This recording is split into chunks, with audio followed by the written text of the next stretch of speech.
হয়। অসুস্থ হবার পর আমার কাজ বন্ধ হয়ে গেছে। দিন দিন সংসারেও টান পড়ছে, কোনোদিন খাবারটুকুও আহ, আহ, তুমি থামো তো। এসব কথা এখন ভাবতে হবে না তোমাকে। তুমি আগে সুস্থ হও, এখন আর কথা বলো না। সুস্থ যে কবে হব কে জানে। কত ওষুধপত্র খাচ্ছি, কই কাজের তো কিছুই হচ্ছে না। হবে হবে, তুমি ঘুমাও বুঝলে।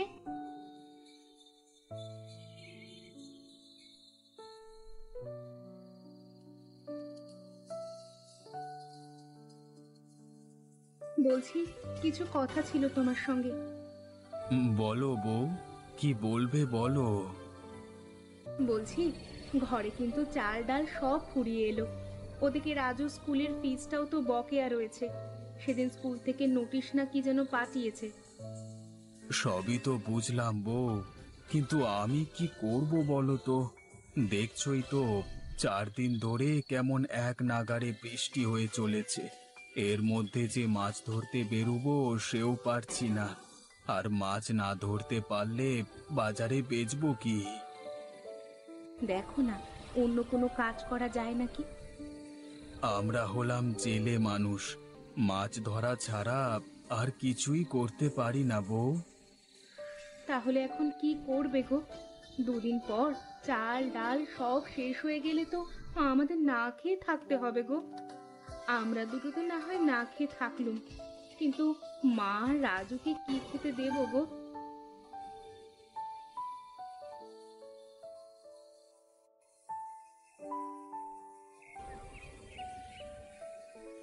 ও অতীশদা, বাড়ি আছো নাকি? কে? কেডা আমাকে ডাকে? আমি কুবের ভায়া। আরে কুবের যে, বাইরে দাঁড়িয়ে কেন?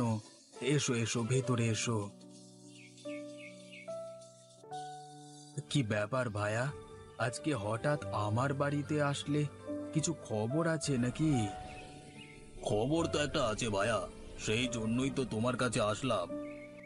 কি খবর ভায়া, কও দেখি। পাড়ার হরেনকে তো তুমি চেনোই। ওরা একদল আজকে রাতে পদ্মা নদীতে মাছ ধরতে যেতে চায়। তা আমারে বলল কি আমার সঙ্গে আরো কেউ যাবে নাকি। আমি তোমার কথা বললাম। ওরা বলল আমি যেন তোমারে জিজ্ঞাসা করি। হ্যাঁ, তাই জন্যই এলাম তোমার কাছে। এবার তুমি বলো দেখি ভায়া, যাবে কি আমাদের সাথে? আমি তো রাজি ভায়া, তা কখন যেতে হবে? সন্ধ্যার পরই বের হওয়ার কথা। আচ্ছা, তুমি তাহলে সন্ধ্যার পর আমার বাড়িতে এসো ভায়া, দুজন মিলেই বের হব, কেমন? সেই ভালো হবে। তুমি তাহলে জাল নিয়ে রেডি থেকো, কেমন? আচ্ছা, তাহলে সেই কথাই রইলো ভায়া। আচ্ছা বেশ।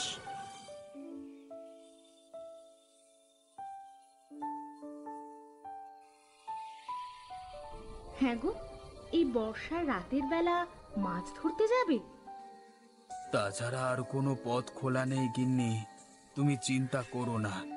আমরা জেলে মানুষ, ছোটবেলা থেকেই নদীর সাথে আমাদের সম্পর্ক। কাজেই এই রাতে জলদেবী আমাদের কোনো ক্ষতি করবে না, দেখো। ও অতীশ ভাইয়া, বেরিয়ে এসো। ও গিন্নি ওঠো, কুবের এসেছে। আমায় এখনই বেরুতে হবে। তুমি দরজাখানা লাগিয়ে দাও বুঝলে, আমার আস্তে আস্তে সেই ভোর হয়ে যাবে। দেখে শুনে যাবে বুঝলে। একই বর্ষাকাল চলছে, তার উপর এমন ঘুটঘুটে অন্ধকার। কোথায় সাপ খোপ বসে থাকে কে জানে।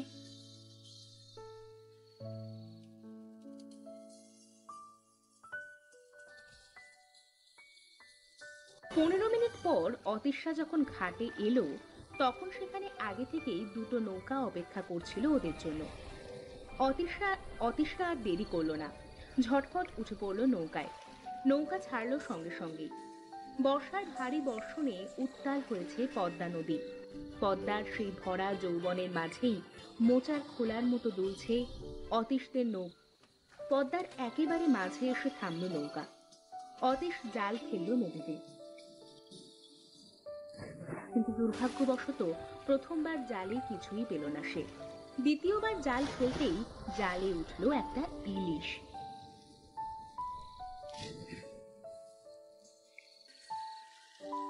হ্যারিকেনের নিভু নিভু আলোয় অতীশ দেখলো ওর জালে ধরা পড়েছে বেশ কয়েকটা মাছ, যাদের মধ্যে উঠেছে লেজ বড় একটা লাল পাঙ্গাস মাছ।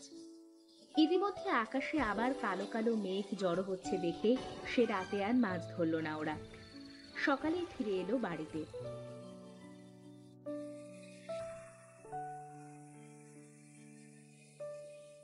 এই মাছ নেবেন, মাছ, পদ্মার বড় বড় ইলিশ মাছ আছে। অতীশ, তোর জালে যত মাছ ধরা পড়েছে সবগুলো আমাকে দিয়ে দে।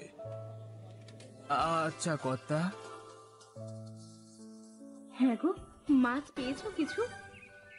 পেয়েছি মানে অনেকগুলো মাছ পেয়েছি। কই কই দেখি দেখি। এই নাও।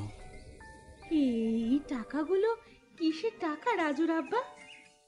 আজকের মাছ বিক্রির টাকা বউ। সব মাছ বিক্রি হয়ে গেছে? বউ, এই মাছটা বাজারে বেচবো না, ভাবছি একে উঠানে চাষ করব। হ্যাঁ হ্যাঁ, আমিও তাই ভাবছি বুঝলে। দেখো দেখো মাছটা কেমন লাল টুকটুকে। আমার মনে হয় এই মাছটার পেটে অনেক ডিম আছে বুঝলে। 2-3 দিনের মধ্যেই হয়তো ডিম ছাড়বে। আমারও তো এমনটাই মনে হচ্ছে গিন্নি। তাহলে আর বলছি কি, তুমি বরং আজকেই উঠোনে একটা ছোট পুকুর বানিয়ে ফেলো বুঝলে। আচ্ছা, আমি এক্ষুনি বানিয়ে দিচ্ছি। সেদিনই অতীশ উঠোনের মাঝে খানিকটা মাটি খুঁড়ে একটা ছোট্ট পুকুর বানিয়ে তাতে মাছটা ছেড়ে দিল। মাছটাও নতুন পুকুরে বেশ মনের আনন্দে সাঁতার কাটতে লাগলো। বিজয়া আর রাজু দুজনেই মাছটার বেশ ভালো করে দেখভাল করতে লাগলো। এর কিছুদিন পরের কথা। একদিন সকালে অতীশ ঘুম থেকে উঠে দেখলো উঠোনের সেই পুকুরে সেই লেজ বড় লাল পাঙ্গাস মাছটার সাথে পুকুরের পানিতে ঘুরে বেড়াচ্ছে অনেকগুলো লাল পাঙ্গাস মাছের ছানা। খুশিতে আটখানা হয়ে গেল অতীশ। বিজয়াও এই দৃশ্য দেখে বলল, দেখলে তো, ভালো কাজ করলে ওপরওয়ালাও তার সঙ্গে ভালো কিছুই করে। এরপর আর অতীশদের পরিবারে অভাব দেখা দেয়নি কখনো। অতীশকেও আর মাছ ধরতে যেতে হয়নি। সেই লেজ বড় পাঙ্গাস মাছের বাচ্চাগুলো ধীরে ধীরে বড় হয়ে আবার বাচ্চা দিতে লাগলো। অতীশও সেই মাছগুলো বাজারে বিক্রি করে ভালো টাকা পেত। তা দিয়েই ভালো মতো সংসার চলে যেত ওদের। বলি ও গিন্নি, এক গ্লাস জল দাও না গো। আমি যে আর উঠে যেতে পারছি না ঠান্ডায়, গোটা গা যে শীতে কাঁপছে। তাই বুঝি? আর আমার বুঝি খুব গরম করছে। দেখতে পাচ্ছ চাদর গায়ে দিয়ে বসে আছি, তা তো আমার শরীর থেকে ঠান্ডা যাচ্ছে না। শীত এত পড়েছে, বাপ রে বাপ। সত্যি গিন্নি, আমাদের এই উত্তর পাড়াতে শীতটা যেন একটু বেশি, কিন্তু এত শীত করছে কেন বলো তো? এই সমস্যাটা কি আজকের? আমরা তো কবে থেকেই দেখে আসছি এই শীতকাল এলেই আমাদের এই উত্তর পাড়ায় প্রচন্ড ঠান্ডা পড়ে। আগে আমাদের কিছু মনে হতো না, কিন্তু যত দিন যাচ্ছে, যত বয়স হচ্ছে, ততই ঠান্ডাটা বেশি বেশি করে করছে। ঠিক বলেছ, কবে যে এই শীতের হাত থেকে মুক্তি পাবো? আরে শীতের হাত থেকে মুক্তি পেয়ে তুমি করবেটা কি? আবার তো সেই বিটকেল গরম এসে পড়লে ওই সারাক্ষণ বসে বসে শুধু ঘামতে হবে। সমস্যা সমস্যা, মাঝে মাঝে মনে হয় পৃথিবী থেকে বেরিয়ে গিয়ে চাঁদে গিয়ে থাকি, তবে যদি এই সমস্যা থেকে একটু মুক্তি পাই। কোথাও গিয়ে সমস্যা থেকে মুক্তি পাবে না। একটা কাজ করলে হয়, এই শীতকাল এলে উত্তর পাড়া ছেড়ে দক্ষিণ পাড়ায় কারো বাড়িতে বসবাস করতে হবে, তবে যদি সুরাহা হয়। কিন্তু এই যুগে কে তার বাড়িতে থাকতে দেবে বলো দেখি? যদি আমরা সময় থাকতে দক্ষিণ পাড়াতে নিজেদের একটা ঘর তৈরি করে চলে আসতাম, তাহলে এই বুড়ো বয়সে এতটা ভোগান্তি হতো না। এখন আর সেসব ভেবে লাভ নেই। এখন এই বসে বসে শীতে কাঁপা ছাড়া আর কোনো উপায় নেই। ঠিকই বলেছো, ঠিকই বলেছো। যাই হোক, তুমি আমাকে কি জল খাওয়াবে না? জল সব বরফ হয়ে গেছে, শীতের রাতে জল খেতে হবে না আর। ওর তুমি বসে থাকো, আমি নিজে নিয়েই জল খেয়ে আসি।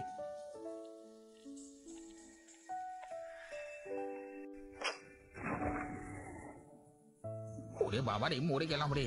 গিন্নি আমাকে বাঁচাও, আমার গায়ের উপর জল উঠে পড়ে গেছে। ওরে বাবা, কি শীত করছে গো গিন্নি! আরে, এক গ্লাস জল নিতে গিয়ে তুমি গোটা জলের বালতিটাতেই উল্টে পড়ে আছো। কি সর্বনাশ! এই শীতের সময় তুমি পাগল হয়ে গেলে কেন এই রকম? গিন্নি, ইচ্ছে করে করিনি।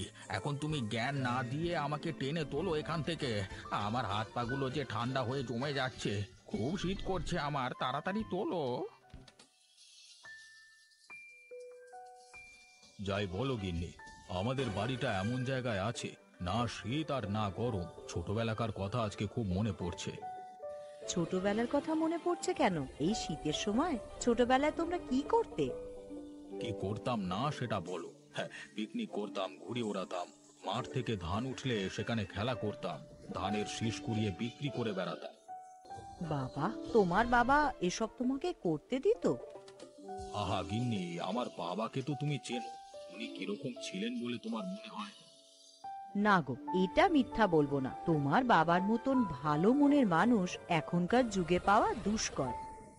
তবে আমাকে কারোর সঙ্গে মিশতে কোনোদিন বারণ করতেন না, তাই জন্য তো ছোটবেলার স্মৃতিগুলো এখনো মনে পড়ে। আমার বন্ধু বান্ধবদের মধ্যে আমি ছিলাম এক প্রকার মোড়ল। আমি যা বলতাম তাই হতো। আচ্ছা, তোমরা খেজুর গাছ থেকে কোনোদিনও খেজুর রস চুরি করেছিলে? আরে হ্যাঁ হ্যাঁ, সে আর বলতে। তুই তো উত্তর পাড়ায়, আমাদের নাসির কাকার খেজুর গাছ থেকে কত রস চুরি করে খেয়েছি। আর আমাদের উত্তর পাড়ার শীতটা একটু বেশি। আমরা রাতের বেলায় খেজুর রস চুরি করব বলে গায়ে লেপ কম্বল দিয়ে বসে থাকতাম। ধরা পড়েছিলে একবারও? একবার পড়েছিলাম, বাবার কাছে মার খেয়েছিলাম, কিন্তু বাবা লুকিয়ে লুকিয়ে বলেছিল আমার জন্য মাঝে মাঝে নিয়ে আসিস। সত্যি, শ্বশুর মশাই ছিলেন একজন মানুষ। তবে এখন আর পিকনিক হয় না বলে খুব খারাপ লাগে। মাঝে মাঝে তুমি উদ্যোগ নিয়ে পিকনিক করতে পারো তো, নাকি? না গো গিন্নি, দু একবারই বাদ দিয়ে গ্রামের লোকেরা সেরকম আর নেই। সকলের মনে হিংসা ঢুকে গেছে। সকলকে তুমি নিয়ে আনন্দ করতে যাবে সেটি হবে না। এ ওকে দেখতে পারে না, ও তাকে পছন্দ করে না, এসব করেই চলছে। আর ভবিষ্যতেও এটা চলবে। ঠিকই বলেছ। কিছু কিছু মানুষের মনে অনেক পাপ ঢুকে গেছে। তাদের জন্য শীত, গ্রীষ্ম, বর্ষা কোনোটাকেই উপভোগ করতে পারে না আর কেউই। সবাই মিলে আনন্দ করে একটা ঋতুকে কাটাবো, সেই উপায় আর নেই। বাদ দাও গিন্নি।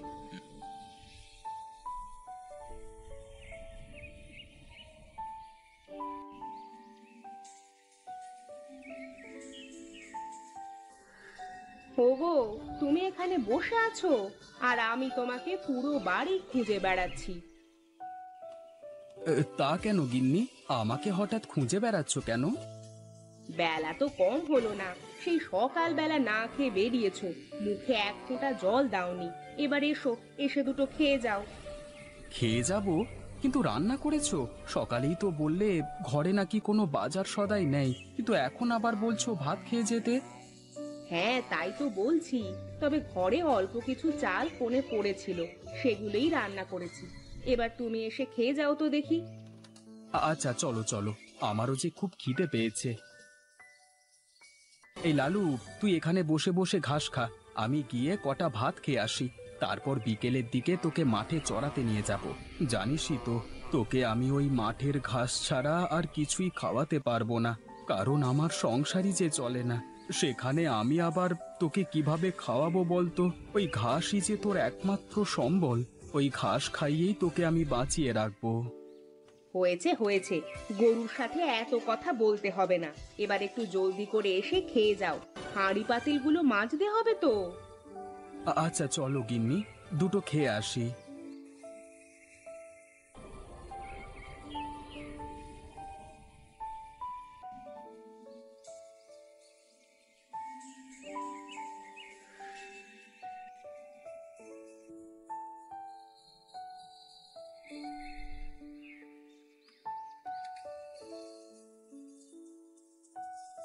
আরে ও গিন্নি, এ তো অল্প কয়েকটা ভাত আর সাথে একটা কাঁচা মরিচ আর পেঁয়াজ ছাড়া তো আর কিছুই দেখছি না। না না, এগুলো আমার গলা দিয়ে নামবে না। আমি এই ভাত খেতে পারবো না, তুমি খেয়ে নাও। আমি এখন খাবো না। তোমার খাওয়া শেষ হলেই আমি খাওয়া শুরু করব। এবার তুমি এই পেঁয়াজ আর মরিচ দিয়ে কোনো মতে ভাত কটা খেয়ে নাও তো। আরে এ কি, হাঁড়িতে তো একটা ভাতও নেই গিন্নি। তুমি আমাকে মিথ্যে বলছো তাই না? তুমি না খেয়ে সব ভাত আমাকে খাইয়ে দিতে চেয়েছো। না না, এই ভাত আমি আর খাবো না। তুমি না খেয়ে থাকবে আর আমি খেয়ে থাকবো, এটা তো আর হতে পারে না। আমাকে নিয়ে তুমি অত ভেবো না গো। ঘরে যে চাল ডাল বলতে কিছুই নেই।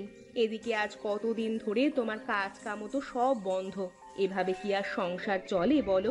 ঘরের কোণে যে কটা চাল পেয়েছিলাম সে কটা চালের ভাত রান্না করেছি। এবার তুমি খেয়ে নাও। আমাকে নিয়ে তুমি ভেবো না। আমি অন্য একটা ব্যবস্থা করে নিব। না গিন্নি না, তুমি এই ভাত কাঁচা মরিচ আর পেঁয়াজ দিয়ে খেয়ে নাও, আমি বাজারে গিয়ে খেয়ে নেব। বাজারে গিয়ে খেয়ে নেবে মানে কি? তুমি বাজারেই বা কেন যাবে শুনি? তোমার পকেটে তো কোনো টাকা কড়ি নেই, তাহলে বাজারে গিয়ে করবেটা কি শুনি? আমি বাজারে গিয়ে লালুকে বিক্রি করে দেব। এখন তো আমার জমিতে কোনো কাজ কাম নেই যে লালুকে দিয়ে লাঙল চাষ করাবো।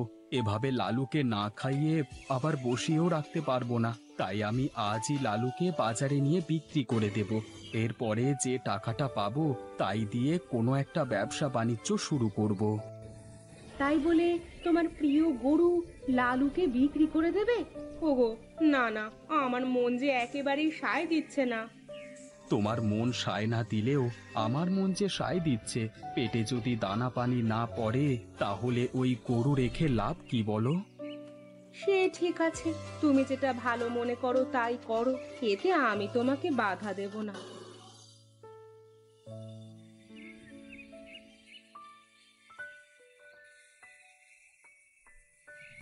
গিন্নি, আমি তাহলে বাজারে গিয়ে এখনই লালুকে বিক্রি করে আসি।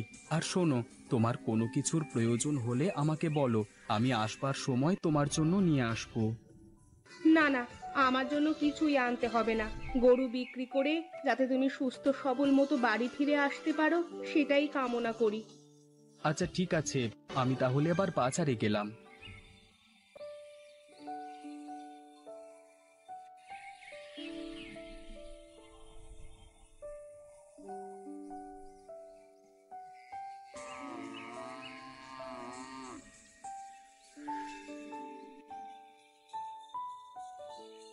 আরে ও গোপাল, তোমার লালুকে নিয়ে হঠাৎ কোথায় যাচ্ছ? নতুন কোনো জমি নাগলের কাজ পেয়েছো নাকি?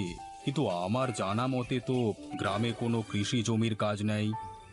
আগে হ্যাঁ মোড়ল মশাই, গ্রামে কোনো কাজ নেই বলি তো লালুকে বাজারে বিক্রি করতে যাচ্ছি। অভাবের সংসারে আমরা নিজেরাই এক মুঠো ভাত পেট ভরে খেতে পারি না, সেখানে এই গরুটাকে না খাইয়ে লাভ কি বলুন? তার যে ক টাকায় বিক্রি করে দিতে পারলেই বাঁচি। হ্যাঁ তাই করো, গরিব মানুষ, ঠিকঠাক মতো নিজেরাই তো খেতে পারো না, সেখানে আবার একটা গরুকে খাওয়ানো তো আর চারটিখানি কথা না। যাও যাও, জলদি করে যাও, বেশি দেরি করে ফেললে ভালো দামে গরুটা বিক্রি করতে পারবে না। আগে হ্যাঁ ঠিক আছে মোড়ল মশাই, এবার তাহলে আমি যাই, পরে দেখা হবে।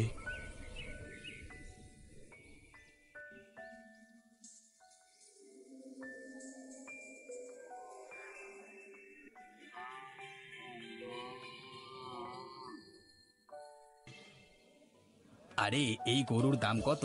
দেখি তো বেশ মোটা সোটাই মনে হচ্ছে। আগে মশাই, এই গরুর দাম চাচ্ছি আমি 50,000 টাকা। কি, 50,000 টাকা? না না, এই গরুর দাম আমি 40,000 টাকা দেব। যদি 40,000 টাকায় গরু দাও তাহলে এই গরু আমি কিনবো। আচ্ছা ঠিক আছে মশাই, আপনি তাহলে 40,000 টাকাই দিন। আমি 40,000 টাকায় গরুটা বিক্রি করব।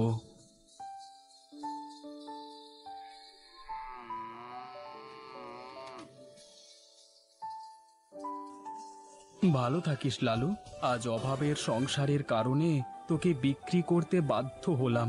তুই শুধু একটা গরু ছিলিস না, তুই আমাদের পরিবারের একটা সন্তানের মতো ছিলিস।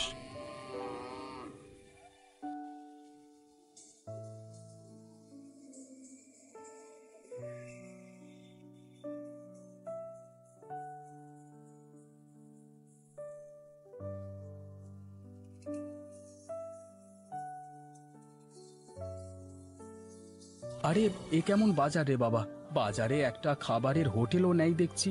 সেই কতক্ষণ ধরে খাবারের হোটেল খুঁজেই চলেছি, কিন্তু আশেপাশে তো কোনো খাবারের হোটেলই দেখতে পাচ্ছি না। না বাবা, গরুর হাটের হোটেলে বুঝি আমার আর খাওয়া হবে না। গরুর হাটে খাবারের হোটেল খুঁজতে খুঁজতে আমি কখন যে অসুস্থ হয়ে যাই কে জানে। এর চেয়ে আমি বরং বাজার সদাই নিয়ে বাড়ি চলে যাই। বাড়িতে গিয়ে গিন্নির হাতে রান্না খাবো। আজকে একটু ভালো মন্দ বাজার করে নিয়ে যাব, এরপরে পেট ভরে খাবো।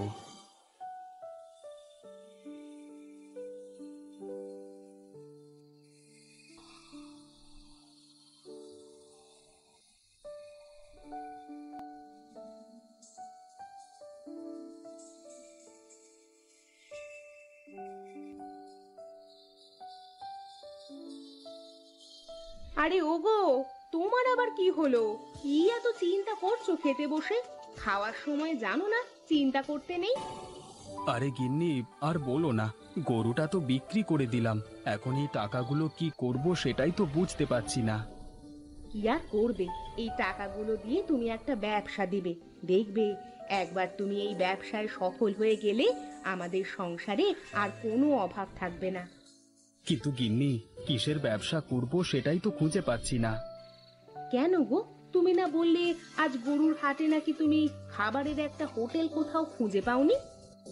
হ্যাঁ, তা তোমাকে এসেই বলেছি। তাহলে আজ থেকে তুমি ওই গরুর হাটে একটা খাবারের হোটেল খুলে ফেলো। দেখবে অনেক মানুষ গরু কিনতে এসে তোমার হোটেলে পেট ভরে খেয়ে যাবে। আরে বাহ গিন্নি, তুমি তো খুব ভালো একটা ব্যবসার কথা বললে। আমি কাল থেকেই গরুর হাটে একটা ভাতের হোটেল খুলে ফেলবো। তবে একটা কথা গিন্নি, তুমি কিন্তু আমাকে রান্নাটা ভালো মতো শিখিয়ে দেবে। হ্যাঁ, ও সব নিয়ে তুমি একদম চিন্তা করো না, তুমি শুধু হোটেলটা খুলে ফেলো। বাকি যা যা কাজ করা লাগে সব আমি তোমাকে শিখিয়ে দেব।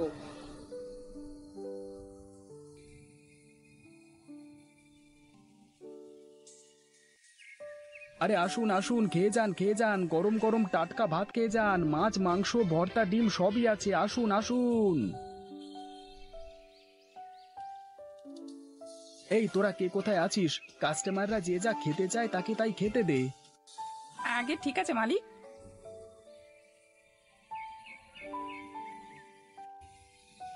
এই ভাত আছে ভাত আছে ভাত আছে, খেয়ে যান, গরম গরম ভাত আছে, আসুন আসুন, গরম গরম ভাত খেয়ে যান।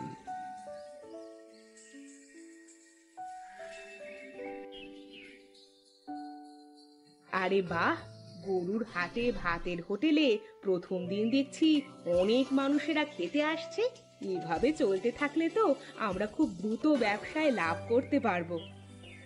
তা আর বলতে হয় গিন্নি, এসবই তোমার বুদ্ধি বলে কথা। দেখো গিন্নি দেখো, তোমার কথা মতো গরুর হাটে ভাতের হোটেল খোলার প্রথম দিনই কত লোকেরা খেতে এসছে। কি, তোমাকে বলেছিলাম না, এই গরুর হাটে যেহেতু কোনো ভাতের হোটেল নেই, সেহেতু তুমি যদি একটা হোটেল দাও তাহলে অনেক চলবে। এখন দেখো আমার কথা একেবারে সত্যি হলো। তা আর বলতে হয় নাকি গিন্নি, এখন থেকে দেখবে আমাদের সংসারে আর কোনো অভাব থাকবে না। আমরা এভাবে ভাতের হোটেল থেকে অনেক টাকা ইনকাম করতে পারবো বলো। আর তুমি চাইলে আরো কয়েকটা গরুও কিনতে পারবে। সেটা আবার বলতে হয় নাকি? এবার তুমিও একটু আমার হোটেলে খেয়ে যাও, এই গরুর হাটে। আমার হোটেল ছাড়া কিন্তু আর কোনো হোটেল পাবে না। যদি এখন না খাও তাহলে কিন্তু পরেও না খেয়ে থাকতে হবে।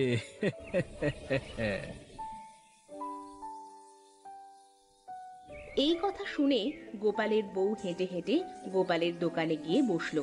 গোপালের কর্মচারী এসে গোপালের বউকে খাবার খেতে দিল। এদিকে গোপাল দাঁড়িয়ে দাঁড়িয়ে আরো লোককে হোটেলে খাবারের জন্য ডাকতে লাগলো। তার ডাক শুনে কয়েকজন গরু ছাগল নিয়ে চলে যাবে, আবার কয়েকজন গরু ছাগল রেখে খাবার খেতে তার হোটেলে আসবে।